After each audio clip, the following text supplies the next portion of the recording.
Bueno, seguimos y Dios mediante también ya terminamos el tema de la vida en victoria. Fíjense que en todo este periodo que hemos hablado de la vida en victoria, no hemos hablado nunca de reprender al diablo, ni de hacer una especie de exorcismo. Sencillamente es entender el camino. O sea, es entender el camino. Hay muchas personas que le pasa como a los jóvenes que se entusiasman con el ejército porque los ven vestidos de verde, porque les gusta el uniforme, porque les gusta el arte marcial que dice que van a practicar, hasta que realmente entran al ejército y ven lo que es la guerra. La guerra tiene cara fea. La guerra es algo realmente duro, difícil. Y bueno, la gente la hace. Pero una vez que estás ahí, tú dices, esto es otra cosa. Conocí a un militar, doctor militar, ya retirado, que me contó una historia. Dice que él conoció a no sé qué coronel ruso que estuvo en la Gran Guerra Patria y él le preguntó, ¿y tú estuviste en la batalla de Stalingrado? Y dice, sí, yo estuve en la batalla de Stalingrado. Y entonces él entusiasmado, ¿y qué pasó? ¿Qué sentiste? Dice, a mí me gustaría decirte, el ruso le está diciendo a él, a mí me gustaría decirte que en ese momento yo dije, por la patria, por Stalin, me gustaría decirte que en ese momento yo dije, me siento un héroe, pero nada de eso es verdad. Y yo dije, ¿qué hago yo aquí? ¿Qué hago yo aquí? Estas son historias que uno escucha, que vienen a través de personas que tú vas conociendo y que te hacen entender cómo es la vida. Cómo es la vida, ¿verdad? Y que en el momento que yo escuché esto tenía cierta juventud y te pones a pensar y automáticamente yo dije cuando este hombre me estaba contando esto, qué bueno es echar las batallas de Jehová. Qué bueno estar en la ideología correcta. Qué bueno es saber que si tengo que morir, estoy muriendo por lo correcto. O sea, esto no lo dije, solamente lo estaba pensando cuando esta persona me estaba contando esta historia. Yo cuando pienso en las batallas cristianas o las batallas en Cristo, por supuesto la llevo a un nivel, para mí, el correcto, el adecuado, donde yo me doy cuenta que no se trata de abofetear al diablo, ni de hacer conjuros, ni de decirle, yo te reprendo, Satanás, vete de aquí. Yo creo que hay un punto muy importante, y es, primero que nada, tener cuidado a ti mismo. O sea, conocerte a ti mismo, saber qué es lo que estás haciendo, saber cuál es tu vocación, por qué lo estás haciendo. Y siempre digo que si me dan 3 segundos para decir, Señor, toma esto en tus manos, me siento invencible. 3 segundos que me den para yo decir, Padre, toma esto en tus manos, ya. De ahí en adelante, todas las cosas empiezan a operar a favor de lo eterno. Cuando hablábamos en el domingo pasado de Jesús, hablábamos de esa parte donde Jesús se despoja de él, de esa divinidad que él tenía. No se aferró a eso. Y entonces se humilló hasta la muerte, dice la Biblia, y muerte de cruz. Yo quisiera llevar esto, ¿no?, a esa parte que nos toca a nosotros. La pregunta es, ¿cuán dispuestos estamos nosotros de despojarnos de nosotros mismos? Yo creo que muchas veces la derrota está en el hecho de que nuestras oraciones están marcadas por un egoísmo rampante. Un egoísmo que se ve a la legua, ahí se para así como un caballo en 2 patas. Cuando oramos egoístamente. Cuando pedimos por planes propios. Y lógicamente todas estas cosas, cuando se turban, cuando no salen como nosotros esperamos que salgan, produce en nosotros un pensamiento. Y ese pensamiento, que es negativo, por supuesto, empieza a afectar nuestra fe. Y una vez que nuestra fe se afecte, es como dice la Biblia, que y sobre todo tomar el escudo de la fe, ¿no? Nuestro escudo baja y ya ahí el enemigo viene y nos abofetea de lo lindo. Nosotros tenemos que coger el escudo de la fe y levantarlo todo el tiempo. O sea, estar así. Para cualquier deportista de de combate sabe que si hay algo importante es la guardia. La guardia, o sea, tienes que ponerte en la posición correcta. A veces nosotros del tiempo nuestro vemos la fotografía de los bolseadores del siglo XIX y principios del XX, ¿verdad? Y ellos bolseaban con una guardia rara. O sea, la guardia era aquí abajo. Y entonces uno dice, pero qué cosa tan rara, ¿no? ¿Por qué esa guardia de abajo? ¿Qué función tiene esa guardia? Y entonces tienes que entender el contexto, o sea, y las normas de regla o las normas de combate de ahí. O sea, primero que ellos peleaban sin guante. Por tanto, nadie daba en la cabeza. ¿Por qué? Porque la cabeza es más dura que la mano. ¿Ok? Entonces, todo el mundo pues trata de guardar la mano, porque una vez que tú des en la cabeza y tu mano se parta, ¿ok? Que se va a partir, ya después, si no produces el efecto correcto, pues te van a matar a ti. Entonces, todo el mundo peleaba en la zona de lo que le llamamos el tronco. Por eso es que nosotros vemos que ponen esa guardia. Esto es lo mismo. Nosotros tenemos que saber que las guardias que tenemos que poner en nuestro combate tienen que ser con respecto a las reglas del momento, de cómo está funcionando. O sea, comprendan, miren, hubo un momento en la vida en que nosotros vimos, o sea, digo en la vida de la historia, estoy pensando en la historia del cristianismo. O sea, vimos que el cristianismo tenía un concepto escatológico inmediato. O sea, creían que ya ellos se iban a morir y se iban a ir al cielo. De hecho, estaban las promesas. Este mismo Jesús que ustedes lo ven subir, así vendrá. Van a haber personas que no conocerán muerte hasta que pase todo esto. Fíjense cuántas cosas se pudieron interpretar como que ya Cristo venía pronto y que la vida era nada. Y resulta que pasó esa generación, la otra y Cristo no vino. Pero esas personas tenían un tipo de combate, o sea, y por tanto sus luchas eran diferentes y sus guardias eran diferentes. Nosotros tenemos que comprender.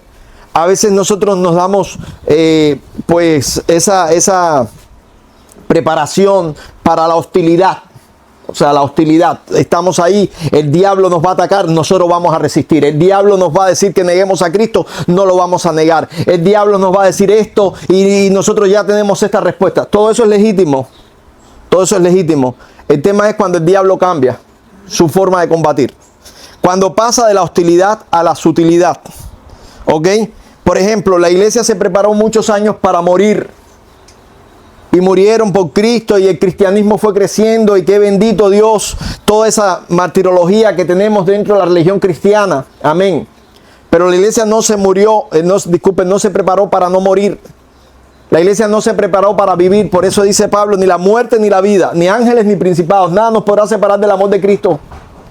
O sea, cuando este hombre Constantino se dio cuenta que la religión podía ayudarlo, se declaró cristiano y puso a la iglesia en una posición de poder. Y automáticamente el diablo pasó del hostilismo al sutilismo. De la hostilidad a la sutilidad. ¿Y qué sucedió? La iglesia no se preparó para la vida. La iglesia no se preparó para eso. Y se fue degenerando y degenerando de tal manera que pasaron siglos que se corresponde a periodos de las escrituras que se llaman tiempos de pura tiniebla, mucha tiniebla. ¿Dónde está la tiniebla? Donde no hay luz. ¿Y quién es la responsable de la luz? ¿Qué dijo Jesús? Vosotros sois la luz del mundo. Nadie prende una luz para ponerla debajo de un almud. O sea, la iglesia se metió debajo del almud. La iglesia no salió a alumbrar. La iglesia se acomodó a los poderes de este mundo. La iglesia se acomodó a la gloria de este mundo y no se preparó para cumplir su misión. ¿Y cuál es la gran comisión que nos dejó el Rey de Reyes y Señor del Señor? Ir por todo el mundo y predicar este evangelio. Tenemos que predicar este evangelio. Este evangelio, no esta religión, compréndanlo. Eso es lo que ha sucedido. Mucha gente han salido a predicar una religión, no el evangelio. Por eso dice la Biblia, no me avergüenzo del evangelio porque es poder de Dios para salvación de todo aquel que cree. El judío primeramente y también el griego. El evangelio es poder de Dios. Por tanto, yo no voy a predicar una religión, yo te voy a predicar el evangelio. Y el evangelio nosotros lo tenemos recogido en ese momento en que los ángeles aparecen y le dicen a aquellos pastores, gloria a Dios en las alturas y en la tierra paz y buena voluntad para con los hombres. Este es el evangelio. O sea, Dios tiene una buena voluntad para con nosotros. Tenemos nosotros una responsabilidad, compréndanlo. El pueblo de Israel no tenía esa responsabilidad. Hay que entender esto, porque a veces cuando las personas están leyendo, y hoy en día vemos muchos estudios de projudaísmo y de judíos, ¿verdad? Donde exaltan la vida del judío. Los judíos tuvieron una misión. ¿Cuál fue la misión de los judíos? En el momento en que Dios levantó a ese pueblo, ellos iban a estar en un lugar, ¿ok? En un lugar con una dependencia de Dios, y Dios iba a mostrar su poder a través de ellos en ese lugar. Ellos fallaron, no lo hicieron bien, ¿ya? Entonces vino Jesús y nos mandó a nosotros los cristianos con otra misión. No era establecernos en un lugar, sino ir por todo el mundo y predicar el evangelio a toda criatura. Esa es la comisión. Nosotros tenemos la misión de ir a todos los lugares a predicar el evangelio. Ese evangelio que es poder de Dios para salvación de todo aquel que cree. Yo no quiero que tú seas de mi religión. Yo lo que quiero es que tú tengas a Cristo, ¿verdad? Y que tú puedas disfrutar en esos momentos difíciles esa oración con Dios, donde tú le digas a Dios, no puedo con esta carga, y Dios va a poner su mano. Entonces ese Dios va a ser tu Dios, amigo. No te voy a predicar mi religión, no te voy a decir nosotros tenemos que dar una buena alabanza, levántense todos, vamos a cantar. No, ok, no hay problema con la buena alabanza, pero yo no voy a ir predicando esto. Yo tengo que predicar el evangelio. Ese poder de Dios para salvación de todo aquel que cree. Ese poder de Dios que lo vimos manifestado después cuando los judíos empezaron a atacar a los cristianos, judíos también en ese momento todos, y ellos dijeron, tenemos que obedecer a Dios antes que a los hombres. Pero es que ellos no entendieron. A ver, ustedes leen en el libro de los Hechos y algunas epístolas, y te vas a dar cuenta que no entendieron. No entendieron por qué. Ellos estaban todos ahí en Jerusalén. Todos fueron caminando ¿a dónde? A Jerusalén. La pregunta es, ¿los discípulos eran de Jerusalén?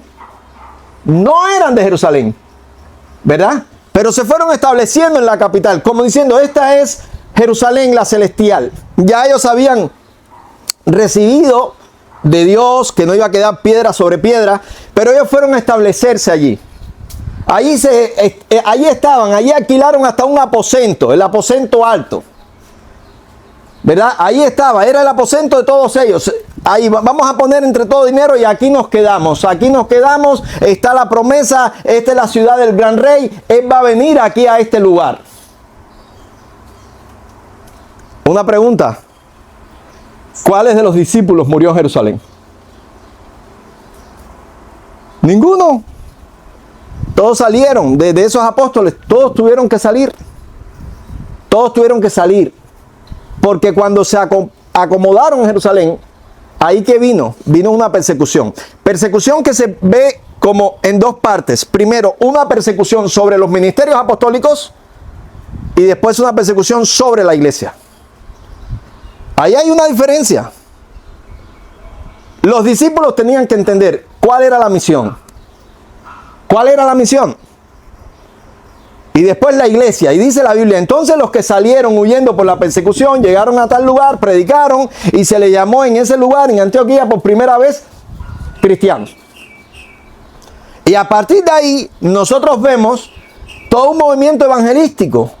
Y vemos un momento en que Pedro está en casa de cierta persona, allí está orando, tiene hambre, y en eso ve una visión, y en esa visión un lienzo lleno de no sé cuántos animales, y Dios le dice, Pedro, mata y come. Y Pedro, que hasta el otro día, entiendan esto porque esa humanidad es notoria, hasta el otro día fuiste uno de los empleados inmundos porque tenías que ir a pescar, sacar los peces, separar los inmundos de los limpios, y ya una vez que hacías esto también te convertías tú inmundo. Hasta el otro día estabas en ese oficio y ahora de pronto dice Pedro, maestro, yo nunca he comido nada inmundo. Hasta el otro día Pedro no tenía nada que ver con la cúpula de Jerusalén. Hasta por la vocecita lo conocieron, ¿se acuerdan que lo dije? Y ahora de pronto ya está así como que con un aire de no sé qué cosa. Entonces Jesús le tiene que recordar: Pedro, no llames tú común o inmundo a lo que yo santifiqué. ¿Qué te pasa? Y ahí no se queda todo, porque toda esta visión tenía un proyecto. ¿Y cuál era el proyecto? Allá abajo hay un hombre que se llama Cornelio, ¿verdad?, que te manda a buscar porque él quiere convertirse. Y entonces va Pedro a donde están los gentiles, y ahí empieza Pedro a ver el poder del Espíritu Santo. Dice, y desciende el bautismo, o sea, todos recibieron el Espíritu Santo, y el mismo Pedro se queda así como diciendo: bueno, si han recibido el Espíritu Santo, ¿qué impide entonces que sean bautizados? Esta lucha realmente es una lucha que lo vivió ese primer grupo de cristianos, pero después el otro y el otro y el otro, y siempre se ha vivido la lucha de los primeros. Nosotros somos los primeros, nosotros somos los verdaderos, nosotros somos los que tenemos que poner la norma, porque antes no era así, porque nuestros hijos tienen que aprender. No jueguen con este tipo de cosas. Y no se olviden de cuánta forma Dios nos ha tratado. Para poder tener un caminar exacto, Dios nos ha tratado muy fuerte. Por eso dice la palabra: no me avergüenzo del evangelio, porque es poder de Dios para salvación de todo aquel que cree. El judío primeramente, y también griego. Y los cubanos también, para ponernos ahí en la lista. Amados, si hay algo que produce el evangelio en nosotros, es un fuerte sentimiento de lo que es el reino. Y una vez que tú tienes este sentimiento, pues tú sales a predicar ese evangelio, y no te olvides. O sea, es una responsabilidad. Los judíos no salen a predicar el evangelio. La misión de los judíos era estar y que la gente lo viera. La de nosotros es ir y predicar este evangelio. Tenemos que ir, tenemos que hablar. Y en esa ida aparecen las luchas. He aquí, dice la Biblia: yo los envío como ovejas en medio de lobos. Y ahí viene entonces toda la herramienta. La herramienta. ¿Cuál es la herramienta que nos da? Dice: ser prudentes. Ser prudentes. Mansos como palomas, pero prudentes, astutos como serpientes. Tenemos que tener una prudencia. Y una de las cosas que tienen los animalitos en su prudencia es la capacidad de adaptarse. Es la capacidad de mutar. Hay muchas personas que no quieren cambiar. Y como no quieren cambiar, ustedes saben lo que pasa: que mueren. Por eso nuestras oraciones no pueden estar marcadas por el egoísmo. Yo quiero, Señor, yo quiero. Tenemos que cambiar. Tenemos que cambiar. A ver, perdónenme, no con esto hago daño, pero sí digo la verdad. Hay muchas personas que se profesan cristianos y son súper apáticos. Hay muchas mujeres que son cristianas y son súper apáticas. Hay muchos hombres que son cristianos y son súper apáticos. No quieren cambiar. No quieren cambiar. Cuando no cambias, la gente habla de ti. Te molestas porque hablan de ti. Es tu gran lucha. Están hablando de ti. Le dije una vez a un joven: cuando alguien hable de ti, no te molestes. Mira a ver lo que habla y cámbialo. ¿Qué están hablando? Cámbialo. Tienes que trabajar. Tienes que trabajar en ti. ¿Hay que pagar un precio? Sí, hay que pagar un precio. Hay muchas personas que quieren ser pastores, ministros. Amados, para ser pastores y ministros, la verdad, dice la Biblia que anhela obispado, buena obra desea, pero hay que pagar un precio. Hay que empezar a trabajar desde muy temprano. Hay que adiestrarse. Hay que estar cerca de otros ministros. Cuando yo me convertí, yo me acerqué a ministros, a ancianos. ¿Y cómo me acerqué? No sé, a lo mejor te estás pensando que yo como Platón al lado de Sócrates con una libreta, a ver, dígame. No. ¿Qué hay que hacer? Hay que trabajar. Yo estoy allí. ¿Qué usted va a hacer? ¿Va a tirar la cerca? Yo lo voy a ayudar. ¿Qué va a hacer? Allí, allí, allí. ¿Por qué? Porque yo lo quería todo. Lo quería todo, todo, todo. Yo quiero todo ese conocimiento. Ese conocimiento que me fueron dando en cada momento, que me fueron compartiendo, y que ese conocimiento hoy, cuando me lo decían, yo decía: ¿para qué este hombre me dice eso? Hoy digo, gracias a todas esas vivencias que me traspasaron. Pero había una disposición. Tiene que haber una disposición. La disposición es dejar tu mesa de cobrar impuestos, dejar tus redes, dejar tu barquita. Tienes que dejar todo esto. A partir de ahí, tú vas a empezar a darte cuenta. Miren, victoria. Cuando hablamos de victoria, ¿cuáles son los problemas que tienen hoy? Vamos a pensar la cristiandad. Díganme, yo los miro así ahora a todos, y yo los veo a ustedes muy bien vestiditos, muy bien peinaditos, están muy lindos, por tanto están muy rosaditos. No me pueden decir, aquí estamos sufriendo. Ustedes no están sufriendo, como dice la Biblia, no habéis sufrido hasta la sangre. Veo caras gordas, aquí nadie tiene hambre. No, pero en Cuba tiene un problema. Cuba tendrá un problema, pero ustedes no. ¿Ok? Yo veo gente muy bien vividas. Y qué bueno. ¿Ok? Qué bueno. De hecho, una vez un hermano de otro país me mandó una dirección de unas personas y me las pone así, famélicas, flacas. Ah, no, esos hermanitos cristianos. No, esos no son cristianos, esos son religiosos. El cristianismo produce vida. ¿Ok? El cristianismo produce vida, el cristianismo produce esfuerzo, el cristianismo produce vamos a trabajar, el cristianismo produce compañía, y estoy pensando en compañías económicas. No anda solo el justo, se reúnen, comparten, siembran un animal, un terreno, crían un animal. Eso es lo que produce el cristianismo. Entonces, si vamos a hablar de problemas, uno, no tenemos persecución. No hay persecución. No, porque nosotros los cristianos estamos perseguidos. No estamos perseguidos. ¿Qué otro problema tenemos? ¿Se dan cuenta de que no tenemos problemas? Nuestros problemas en un por ciento altísimo, es por nuestra incapacidad de relacionarnos con nuestro prójimo. O sea, tenemos problemas con nuestro matrimonio o en nuestro matrimonio, nuestro cónyuge. ¿Por qué tenemos problemas? Porque nosotros no trabajamos en nosotros mismos. Porque no trabajamos, pero es que ella no se da cuenta, pero él no se da cuenta. Olvídate de lo que ella y lo que él. Haz tú lo que te toca. Y automáticamente empieza a tener un ambiente de paz en el hogar. Berrinche, sí, todos tenemos berrinche. No, pero a veces yo me berreo. Normal, legítimo. Por eso dice la Biblia, no se ponga el sol sobre vuestro enojo y airado, pero no pequéis. O sea, están molestos. ¿Quién me quitó de aquí tal cosa que yo la tenía aquí?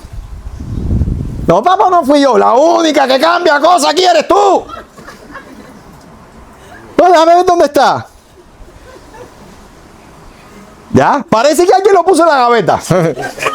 Ya, está bien, tráemelo, dámelo, gracias, que estoy apurado. Ya, no hay problema. Eso es normal. ¿No te pasa eso? No estás casado. Ya, para que no me digas, no me pasa eso, porque estás soltero, ¿la? Ya, no hay problema, eso no es ningún problema. Pero dice la Biblia, desechando la mentira, hablar verdad cada cual con su prójimo. Yo tengo un problema con un hermano, yo voy y lo siento y le digo, bro, no me gusta lo que está pasando. Pero antes de llamar a un hermano y decirle no me gusta, yo no quiero ser tan sensible, yo trato de pensar a ver cómo yo puedo pasar, déjame tratar de comprender a este hermano, a ver por qué él hace estas cosas, y a partir de ahí empieza una buena relación. Una buena relación. Entonces, cuando tú tienes una buena relación y tienes la capacidad de tener buena relación con los muchachitos del barrio, con los vecinos del barrio, con los hermanos de la iglesia, con los seres humanos de tu familia, tú no tienes problema. No hay lucha. ¿Qué lucha? ¿Dónde está la lucha? Yo no tengo lucha. No hay lucha. Yo quiero arreglar las cosas, las arreglo. ¿Ok? Las arreglo. Yo tengo que tener la disposición de despojarme de mí mismo, de mi egoísmo, de mis conceptos. Porque Cristo, que es mi modelo, y ahorita vamos a ver algunos textos, Él se despojó. Él se despojó. Hay muchos hermanos y hermanas que vienen cuidando la espiritualidad. Hace poco yo hablaba con alguien y yo le decía, estás actuando como policía de la fe. No, yo no soy policía de la fe. A ver, yo no te estoy diciendo que seas policía de la fe. Yo te estoy diciendo que estás actuando como policía de la fe. Porque cuando tú haces ese tipo de pregunta, la pregunta que yo hago es, ¿por qué me la haces a mí? ¿Tú me has visto a mí hacer eso? No, entonces ve y hazle la pregunta al que tú veas haciendo eso. Hermano, te quiero preguntar, en tu libertad, ¿no te molesta hacer tal cosa? Y escucha al hermano. Porque una de las cosas que yo siempre digo para mí mismo es mi libertad, ni la presto, ni la regalo, ni la doy por un ratico. Yo sé cómo Dios me trata, yo sé cómo tengo que cuidar mi alma y no voy a jugar. No voy a jugar con mi alma. Pero si de pronto tú me ves haciendo algo que para ti puede ser pecaminoso, espérate. Mira, a ver, hay problemas de conceptos ahí. Nosotros vivimos en un país donde no es secreto para nadie, no hay ningún tipo de libertad. ¿Ok? Es verdad que nosotros hacemos lo que nos da la gana, porque somos libres. Pero si nos aplican la ley, nos pueden llevar a tener 100 años de prisión ahí, porque si has estudiado el derecho y el código, te vas a dar cuenta que aquí estás en la calle porque el gobierno quiere que tú estés en la calle. Pero nosotros no podemos vivir de esa manera. No podemos vivir de esa manera.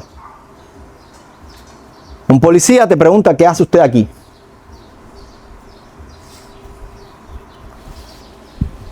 La última vez que yo me fijé en mi carnet era cubano.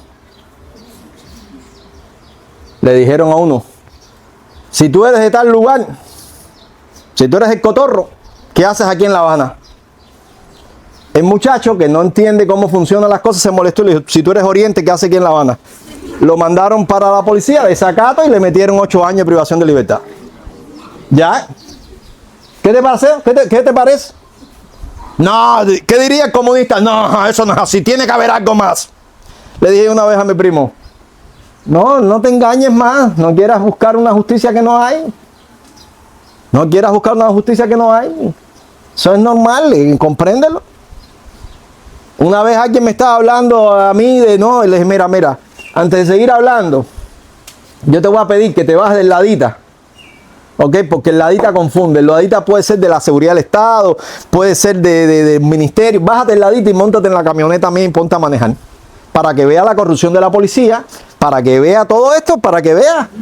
Y cómo nosotros tenemos que estar viviendo todos los días con un susto si yo no he hecho nada.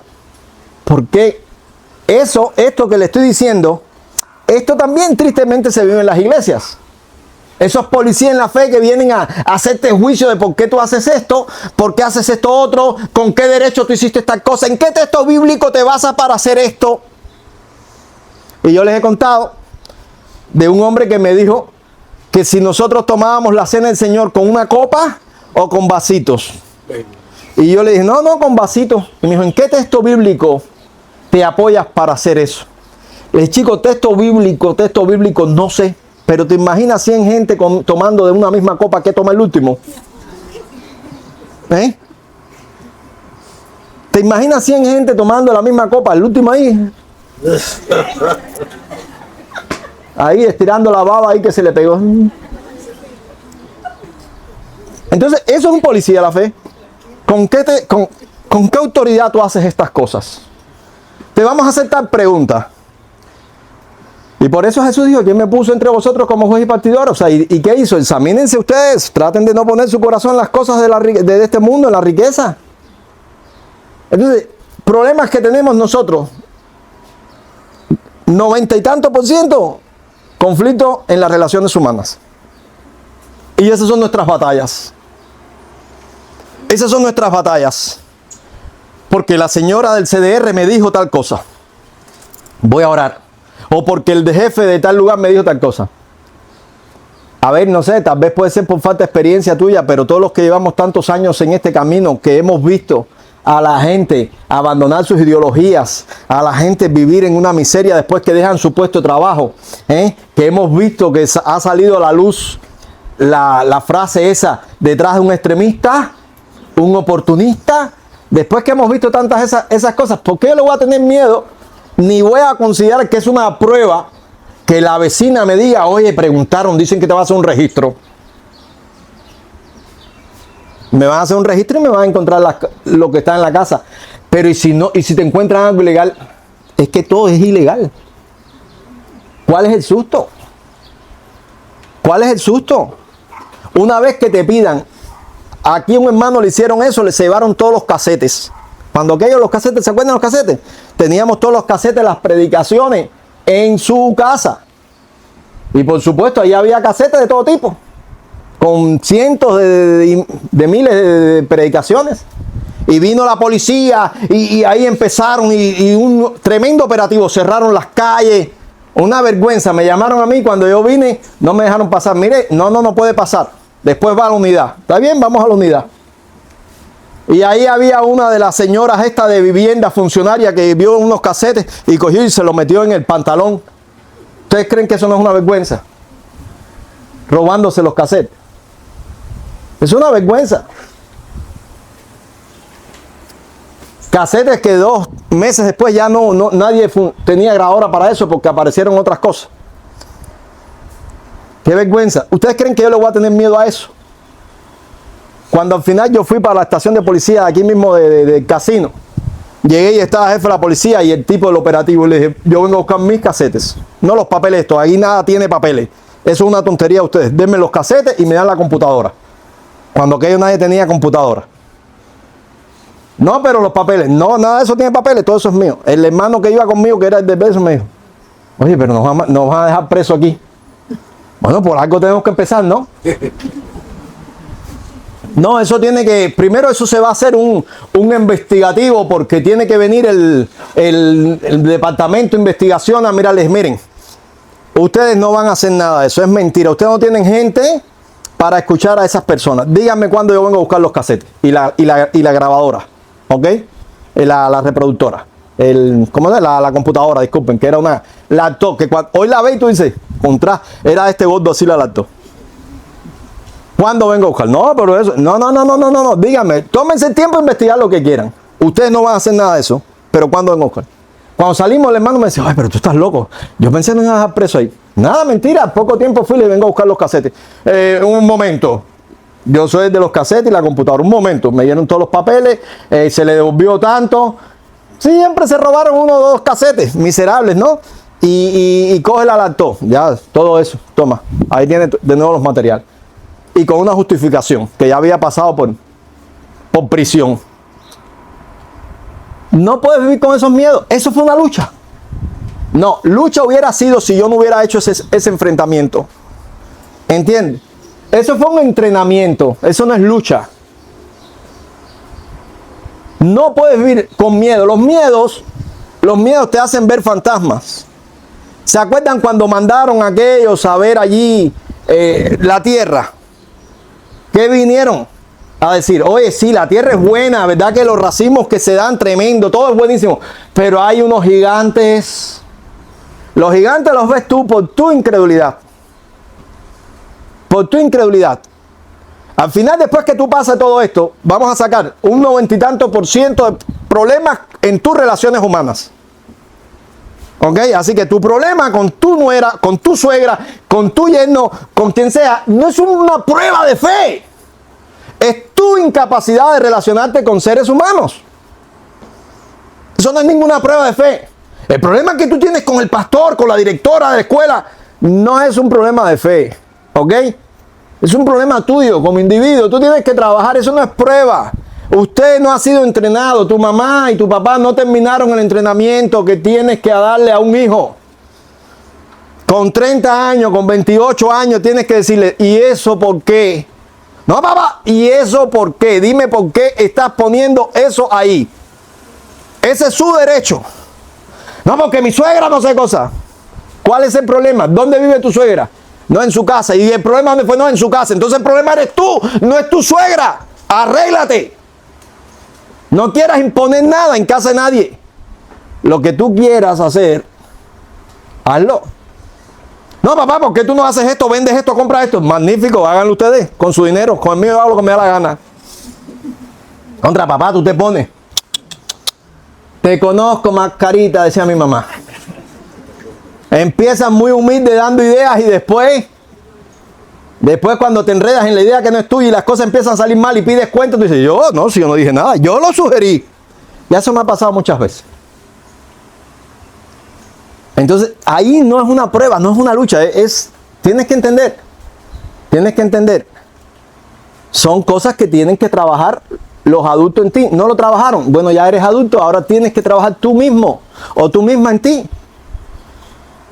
Tienes que trabajar en tus relaciones con tu pareja. Tú tienes que trabajar en tus relaciones con tu hijo. Tú tienes, o tus hijos. Tú tienes que trabajar en tu relación con tu papá, tu mamá, tus autoridades. Aunque ya tú creciste también tienes que trabajar. Hay una bendición en entender, espérate, aquí yo voy a honrar a mi madre o voy a honrar a mi padre, pero también lo voy a responsabilizar de sus actos. Y vamos a sentarnos, papá. Vamos a sentarnos porque a veces siento que te sientes mártir por los 3 chupa-chupa que me llevaste aquella vez, pero de ahí en adelante tú no me vas a hacer nunca más nada. ¿Ok? Entonces yo quiero que tú entiendas. Llegó Cristo a mi vida y yo te doy una oportunidad, pero si no hubiera llegado Cristo a mi vida, yo creo que tú no hubieras estado en mi vida. ¿Ves? Eso es una conversación lógica, racional, madura, cívica. Eso no tiene nada que ver con pruebas, con luchas. Vamos a dar un % pequeñito, que es muy pequeñito, para las cosas que pasan que no están en tus manos. Esas cosas que nos dan los golpes duros de la vida, que no lo tenemos planificado. Ese % pequeñito, ahí yo digo, ahí sí hay una lucha. Pero ¿qué vamos a hacer en esa lucha? O nos dejamos derrotar, o levantamos el escudo de la fe. ¿Qué hacemos?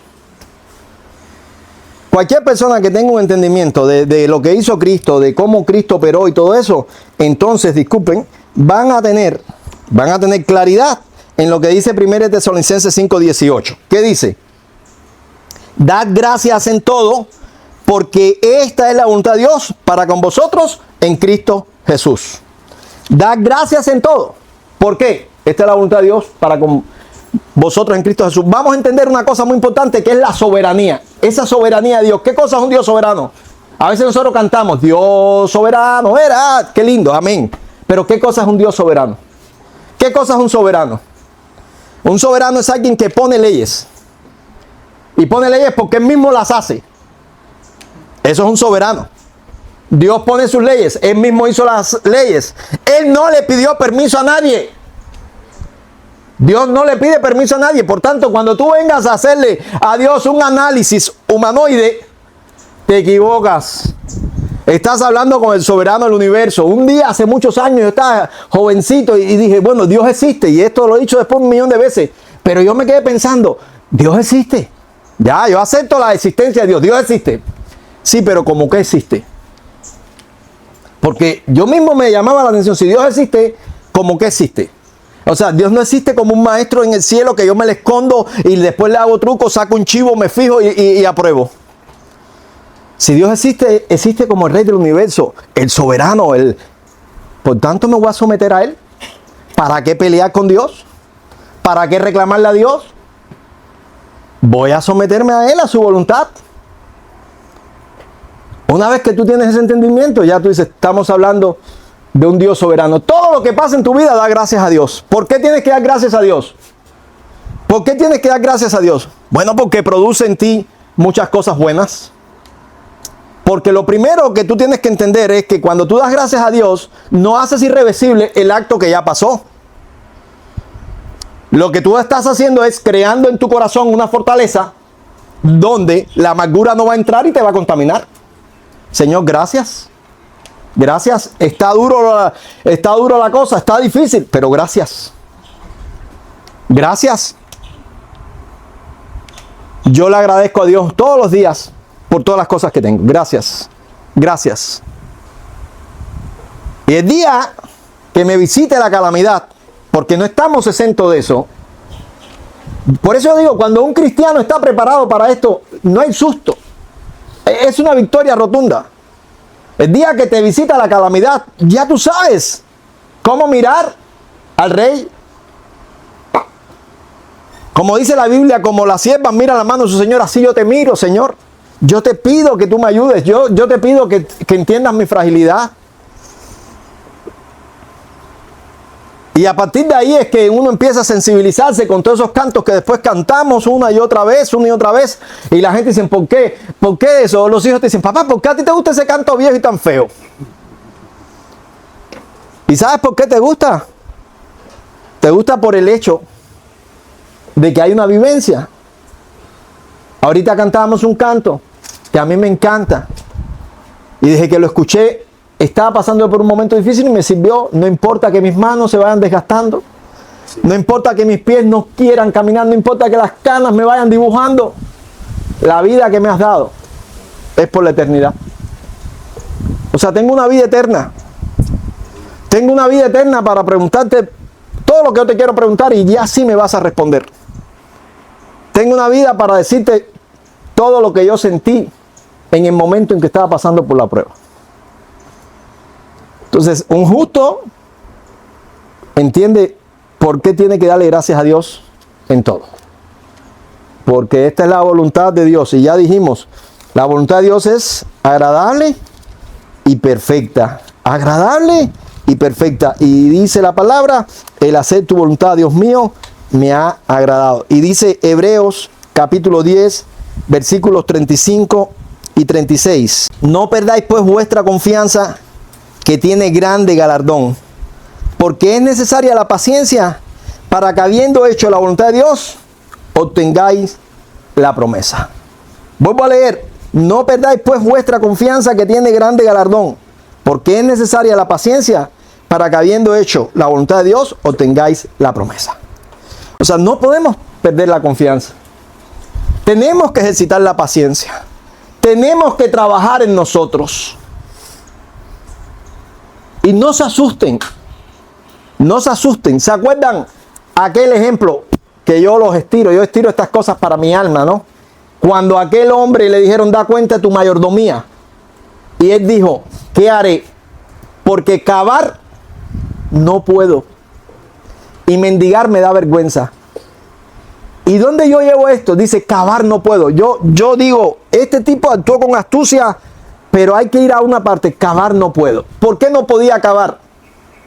Porque muscularmente no estaba preparado. Porque no tenía callos en sus manos. Porque sus músculos no estaban desarrollados. Pero él no pensó que podía empezar a desarrollarse. Y a mí me llamó la atención en un momento en mi vida que me di cuenta que yo tenía mucho tiempo libre. Y dije, esto es peligroso para mi alma. Y me propuse tener ocupación. Yo decía, necesito acostarme cansado. Uno empieza a darse cuenta de ciertas cosas. Y tienes que darte cuenta que tú vas a trabajar en tu corazón, en tu vida y en tu fe para poder seguir adelante. Y como te dije, cada etapa de la vida tiene una lucha, tienes que adaptarte. A veces estás en el peligro. Un periodo de mi vida era el peligro ¿de qué? Del afán, de la ansiedad. Para acá, para allá, corre, ve allá. Pero de pronto todo aquello empieza a dar fruto y empiezas a tranquilizarte. Y ya ahora, con un chasquido de dedo, una orden, los hermanos corren y hacen. Entonces, ¿qué sucede? No es malo que eso pase, pero te das cuenta que tienes mucho tiempo libre. Y si en un momento el peligro era el afán y la ansiedad, ahora el peligro es el ocio. Siempre recuerden a David, que tiene un contexto ahí muy interesante cuando dice, llegando el tiempo en que los reyes salen de campaña. David no salió de campaña, salió, ¿ok? El tema ahí no es la codicia, porque a veces cuando se hace ese análisis la gente dice, no, David codició. No, el tema ahí es el abuso del poder. Ese es el tema. Soy poderoso. Aquella me gusta, ¿por qué no la cojo? Porque yo la codicio, pero busco una mujer de las mías que tengo. De hecho, eso fue lo que le dijo después el profeta. Un tipo tenía un animalito, el otro tenía muchos animalitos y este se comió el único animalito que tenía el otro. ¿Por qué lo hiciste? Eres poder. Entonces, ya tú ves a David, que era un tipo que tenía el corazón conforme al de Dios y se enredó en las patas de los caballos. Tú tienes que tener cuidado. Y entonces dije, esto hay que empezar a trabajar. Me busqué un pedazo de tierra, empecé a trabajar, ¿verdad? Pero para poder coger un pedazo de tierra tuve que limpiar ese terreno que estaba lleno de basura y de piedra y unas piedras gigantescas, y tuve que empezar a dar mandarria y mandarria, y a mí me llamó la atención, wow, cómo se desarrolló mi fortaleza. ¿Cómo se me hacía tan fácil? Fíjense, tan fácil ya usar el machete, el pico, que yo le dije a un vecino, a ver cuánto me pagas por eso, 100 pesos. Yo no tenía necesidad de eso, dame acá, yo te lo voy a pedir. Porque decía, ¿cómo no pueden chapear? Porque yo antes, yo recuerdo, yo tenía al lado de mi casa un pedacito que era de 3 metros por 2. Y lo que salía ahí en ese pedacito eran 3 o 4, escuchen bien, no es mentira, 3 o 4 matas de escoba amarga. Que son unas hierbitas ahí nobles. Y mi mamá me decía, limpia el patio. Decía, limpia el patio. ¿Cómo está eso encendido? Que eso no era nada más que sentarme en una silla, hablar con un amigo y arrancar las 4 maticas esas y ya. Pero ¿qué pasó? Mis músculos no estaban adaptados. Por eso aquel hombre dijo, cavar no puedo. Hay gente que no quieren trabajar en ellos y dicen, eso no se puede hacer. Tienes que trabajar en ti. Tienes que trabajar en tu paciencia. Tienes que trabajar en tus relaciones humanas. Tienes que trabajar en escuchar a los demás. Tienes que trabajar en aceptar que los demás piensan tanto como tú. Porque al final lo que hace es aplastar y aplastar y aplastar. Y estás dañando. Y después viene y dice, pero yo no sé por qué. Y después, si por casualidad te coge la disciplina eclesiástica, peor. ¿Por qué? Porque tú dices, me la merezco, pero si fulano no se hubiera ido de chiva, no hubiera sido chismoso, ¿qué pasó? ¿Cuántas veces hombres han sido disciplinados porque sus esposas dieron el reporte de cuán mal se estaban comportando? Y entonces tú, por tu culpa. Los pastores manejamos esto con mucha sabiduría y con mucho tacto. Pero la realidad no es culpa de nadie. Es tu culpa. No quieres cambiar.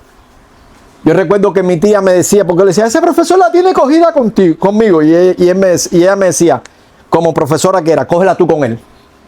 Y le decía, ¿cómo es eso? Rápidamente dice, a ver, dime, ¿qué maldad tengo que hacerle? ¿Y cómo es eso? No, estudia, pórtate bien, ¿verdad? Haz tu tarea. Ay, no, así no. Cuando yo me convertí, se acabaron los problemas con los profesores. Se acabaron los problemas en la escuela. Se acabaron los problemas. Todos se acabaron. ¿Por qué? Porque ya yo no era el búcaro. Ya yo no quería llamar la atención. Se acabaron los problemas en la casa. Un tío mío salió y le decía a la gente, Dios tiene que existir. Dios tiene que existir para que este haya cambiado. Dios tiene que existir. Y entonces tú dices, aquí hay una cosa que ha pasado en mi vida. Y yo pregunto, ¿qué tú crees? ¿Que vino un espíritu y me poseyó? No. Fue un entendimiento de la ley de Dios y de la valoración de mi prójimo. Y a partir de ahí, yo empecé a cambiar. Yo empecé a cambiar. El otro día me estaba acordando, una vez que estaba en la presa bañándome de noche, y de pronto viene un carro, se para así, alumbra para la presa y yo empiezo ¡ah! Y era mi familia que me andaban buscando. Y yo eso, y contra, pero no me alumbra hasta que vi ya esos caminados de esos guajiros, ¿no? Entonces, ay. Se formó la que se formó. Entonces, pero yo me quedé pensando, de madre, que tú andas buscando un niño y ¿dónde está? Y, bueno, yo lo vi a él por el mediodía en la presa. Entonces, vamos a ver si ese loco está en la presa todavía. Y ahí estaba el loco en la presa todavía, disfrutando de la presa de noche. ¿No? Entonces, te quedas tú pensando, como diciendo, wow. Por supuesto que después cuando ves el cambio, cuando ves la valoración, y tú dirás, ¿y lo hacías por malo? No, chico, no, es que no lo hacía por malo, es que no pensaba en nadie. Automáticamente empecé a pensar en los demás. Cuando llegó Cristo a mi vida, yo empecé a pensar en los demás. Yo creo que lo he contado aquí. La primera vez que llegó el Día de las Madres, yo recién convertido y compré como 15 postales para regalar postales. Y yo escribiéndole a mi mamá, madre, perdóname. Y yo mismo me decía, no te conozco. No te conozco. Yo haciendo postales. ¿Sabes por qué lo hice? Porque empecé a pensar en los demás. Esa es la realidad. Llegó Cristo a mi vida, no poseyó a un joven, el espíritu. No, es sencillamente empecé a pensar en los demás. Vamos a buscar otro texto. Primera de Pedro, capítulo 3. Porque mejor es que padezcáis haciendo el bien, si la voluntad de Dios así lo quiere, que haciendo el mal. Mejor es que padezcáis haciendo el bien, si la voluntad de Dios así lo quiere, que haciendo el mal. Y aquí esto, caballero, nos da tremendo descanso. ¿Por qué? Porque ustedes no se han fijado cuántas veces la gente nos dice, sé listo, adelántate tú, hazlo tú, vete adelante. No quiero. Yo voy a dejar que Dios pelee mi batalla. Si la voluntad de Dios así lo quiere, amén. Amén. Y son cositas pequeñas. En una ocasión, yo, desconocedor, la verdad, tenía que hacer un trabajo en un conectivo de un cable gordo de bronce. O sea, el conectivo era de bronce y el bronce es muy pastoso. Y yo le dije al ayudante mío, aguántalo. Y cuando bajé el taladro, se fue aquello y le rajó y le dieron 11 puntos. Y por supuesto, ustedes saben que existía todos esos análisis de la prima, el CPL, todas esas cosas, accidente laboral. Entonces, ya a mí no me preocupaba qué me podían hacer.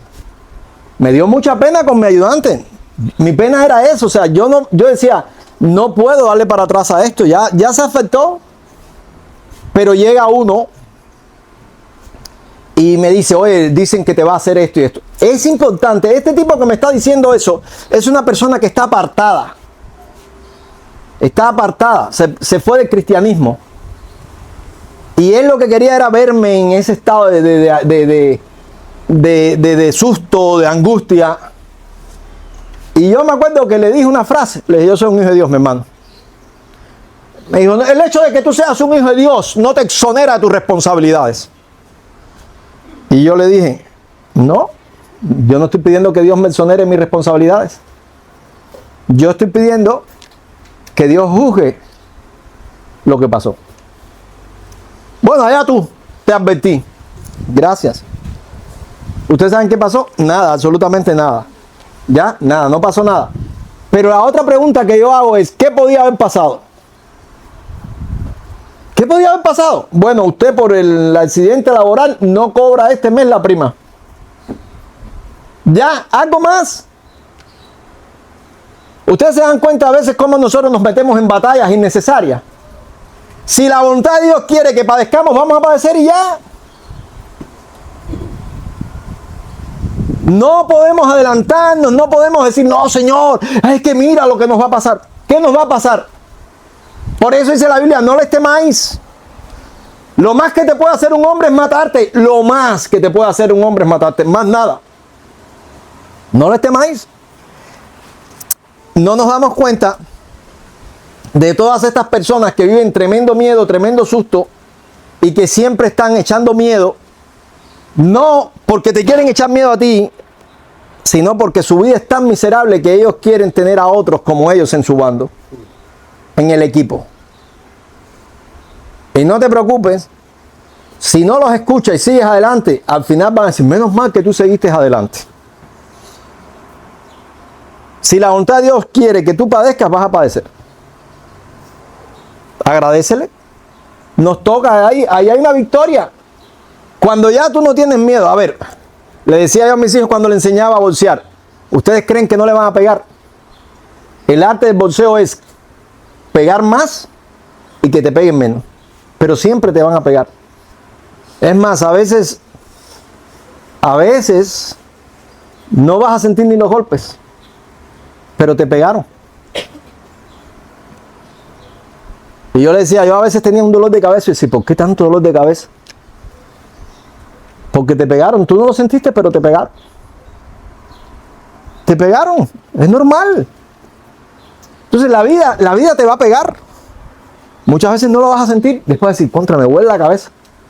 A veces nosotros estamos trabajando, los que trabajamos con hierro y eso, y ¡pam! Y de pronto uno dice, ¿y esto dónde fue? Y se te inflama y tú dices, fue duro, pero yo tengo cáncer, yo no estoy sintiendo. Es que estás ahí, estás en la lucha, ¡pam! Te diste el golpe, tu mente no lo captó y dices, contra, y seguiste. Si la voluntad de Dios quiere que nosotros padezcamos, amén. Ahora, ¿qué va a pasar?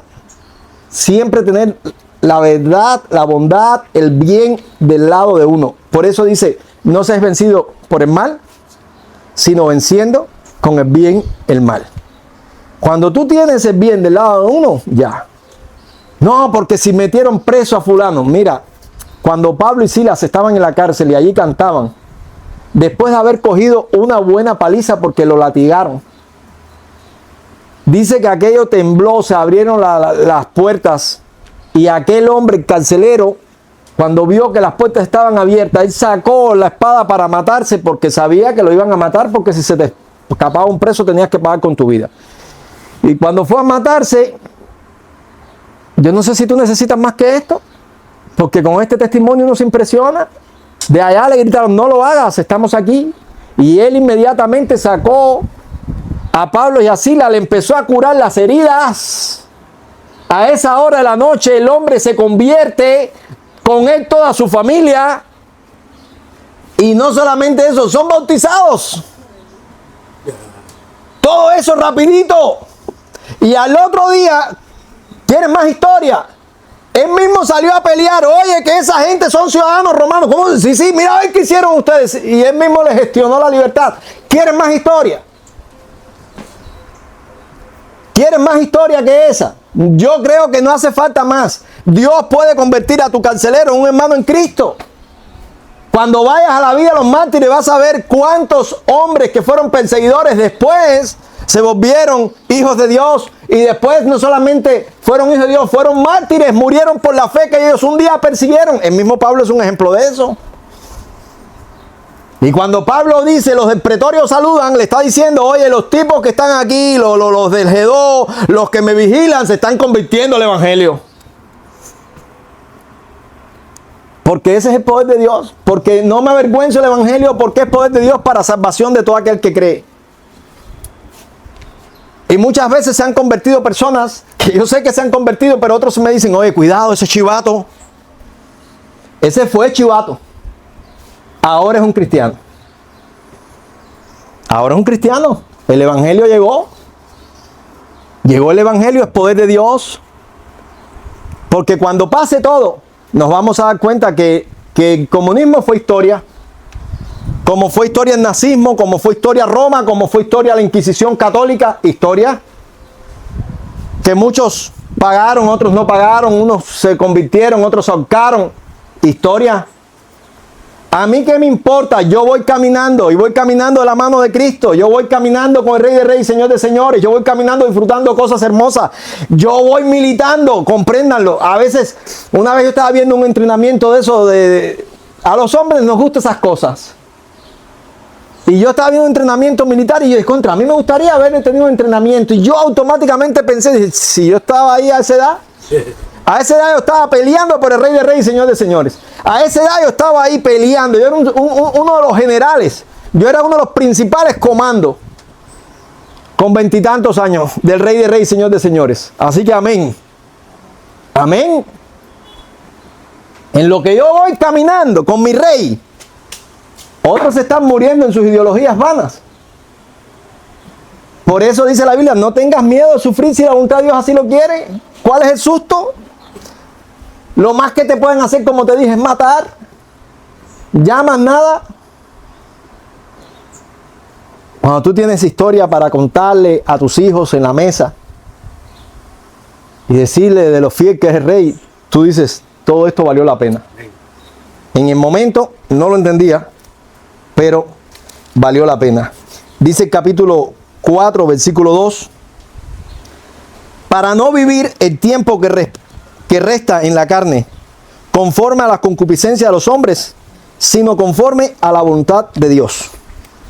Para no vivir el tiempo que resta en la carne, conforme a la concupiscencia de los hombres. Ya nosotros no vamos a vivir conforme a la concupiscencia de los hombres. ¿Qué quieren ser los hombres? Ricos, prosperidad. Y yo pregunto, digo, ¿para qué? ¿Para qué? Ahí yo le decía a mi esposa, qué tremendo es lo que es la vida. Puedes tener 5, 6, 7 casas, 2 habitaciones y tú haces tu vida en un cuadrito. Y tú haces tu vida en un cuadrito. No te hace falta más nada que eso. Por eso digo, un palito con clavito para colgar la ropa. Los días que nosotros nos vamos de excursiones para las montañas, la pasamos tan bien, tan locamente bien, que uno dice, pero esto es una locura. Te levantas y dices, wow. Y después la gente pregunta, ¿pero qué tú buscas allí? Ah, no sé. Es adictivo. Porque para la próxima se suman más gente. Y tú dices, ¿por qué? Es que la pasas bien. Es que vas a lo mínimo. Y te das cuenta que la vida es de pocas cosas. Es de pocas cosas. Hay tanta bendición cuando tú experimentas la libertad de la concupiscencia de los hombres. Cuando tú puedes llegar al closet, coger la camisa que sea, y a ti no te importa si el rayo y cuadro no pegan, tú te la pones y ya. Después la gente, ¡ay, rayo y cuadro no pega! Vas, haces tu gestión y regresas. Hay tanta bendición en esa libertad que tú dices, ¿para qué más? No vamos a vivir conforme a las concupiscencias de los hombres, sino conforme a la voluntad de Dios. Eso es algo que tenemos que garantizar. Dice el 19, versículo 19 del capítulo 4. De modo que los que padecen según la voluntad de Dios, encomienden sus almas al fiel Creador y hagan el bien. De modo que los que padecen según la voluntad de Dios, encomienden sus almas al fiel Creador y hagan el bien. Bueno, hay que tener una disposición de hacer el bien, pase lo que pase. Ustedes saben que el poder del cristianismo está en el amor. El amor es el arma más poderosa que Dios nos ha dado. Y amor no es romanticismo, amor es otra cosa. Amor es otra cosa. Amor es cuando tú en tu trabajo, y te estoy hablando por experiencia, en tu trabajo, coges el trabajo que nadie quiere hacer, tú dices, caballero, lo voy a hacer yo. Y la gente salta y te dicen, oye, fulano, pero ¿por qué lo vas a hacer tú? No lo hagas tú. Oye, no se preocupen. Ellos te están cuidando porque dicen, este tipo es modelo y después si lo hacen nos va. Y lo empiezas a hacer tú todos los días, y lo empiezas a hacer todos los días, y le empiezas a poner tanta alegría al acto, que de pronto ellos llegan y dicen, hay algo bueno, como me dijo una vez, tú eres un bicho, tú sabes lo que estás sacando, algo bueno estás sacando de ahí. No hay nada bueno, bueno es hacer el bien, bueno es amar, bueno es estar ahí en esa claridad, en ese entendimiento, caballero, que los días de nuestra edad son 70 y en los más robustos 80, caballero, esto se acaba enseguida. Se acaba enseguida. Cuando yo te cuento esta historia, yo era un jovencito, comenzaba mi vida laboral, ¿verdad?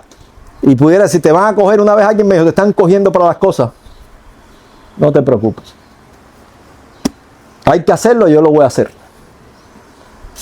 Yo disfruté tanto eso. ¿Ustedes saben por qué lo disfruté? Por una sola razón.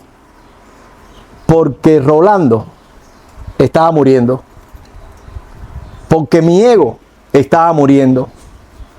Porque yo no podía decir, la gloria es mía. Yo sabía que la gloria toda era de Dios. Porque yo sabía que ya había pasado por esa parte donde toda la brigada tenía que hacer mi trabajo, y aunque a mí me mataran, yo no trabajaba. Y ahora yo estaba disfrutando algo diferente. Eso es algo importante.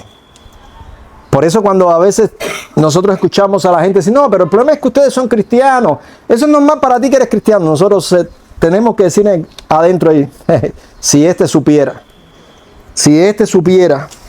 qué importante es cuidarnos. Y en el capítulo 5 dice, ahí mismo de Primera de Pedro, versículo 6 al 11, dice así: humillaos pues bajo la poderosa mano de Dios, para que Él os exalte cuando fuere tiempo, echando toda vuestra ansiedad sobre Él, porque Él tiene cuidado de vosotros. Sed sobrios y velad, porque vuestro adversario el diablo, como león rugiente, anda alrededor buscando a quien devorar, al cual resistid firmes en la fe, sabiendo que los mismos padecimientos se van cumpliendo en vuestros hermanos en todo el mundo. Mas el Dios de toda gracia, que nos llamó a su gloria eterna en Jesucristo, después que hayáis padecido un poco de tiempo, Él mismo os perfeccione y afirme, fortalezca y establezca. A Él sea la gloria y el imperio por los siglos de los siglos. Amén. A Él sea toda la gloria. A Él sea todo el poder. Él es nuestra paz. Yo quiero que tú lo entiendas. Prueba por la que puedas estar pasando. Él es nuestra paz. Un cristiano que vive de esta manera no conoce derrota. No la conoce. Vamos a inclinar nuestros rostros, por favor. Padre amado, gracias por tu gran amor, por tu misericordia, por tu bondad y por esa verdad que tenemos en tu palabra. Fortalécenos. Te queremos adorar. Cual pastor anciano, Si te sabes este canto, cántalo. hasta estar a mi lado, poniendo tu cuidado en mi porvenir. Vivo esperanzado. Esperanzado, feliz y enamorado, voy tras tu callado y así voy a seguir. Una vez más, Juan Pastor Anciano. Cual pastor anciano, llegaste hasta mi lado, poniendo tu cuidado en mi porvenir. Vivo esperanzado, feliz enamorado, voy tras tu callado y así voy a seguir. No importa que mis manos se vayan desgastando. Tú crucificado, cuánto me has amado, tú resucitado, la vida en ti daré. Eres tú, plenamente me siento transformado, voy llevando tus promesas a mi lado. Desde que te conocí, aprendí lo que es vivir. Eres tú, ciertamente, con celo me has buscado, diligente miraste a todos lados. Hoy por eso pienso en sí, porque tú pensaste en mí. No importa que mis manos se vayan desgastando, no importa que mis pies no puedan caminar, no importa que las canas se vayan dibujando, la vida que me has dado es por la eternidad. Jesús, plenamente me siento transformado, voy llevando tus promesas a mi lado. Desde que te conocí, aprendí lo que es vivir. Jesús, ciertamente, Jesús, ciertamente, con celo me has buscado, diligente miraste a todos lados. Hoy por eso pienso en sí, porque tú pensaste en mí. No importa que mis manos se vayan desgastando, no importa que mis pies no puedan caminar, y no importa que las canas se vayan dibujando, la vida que me has dado es por la eternidad. La vida que me has dado es por la eternidad.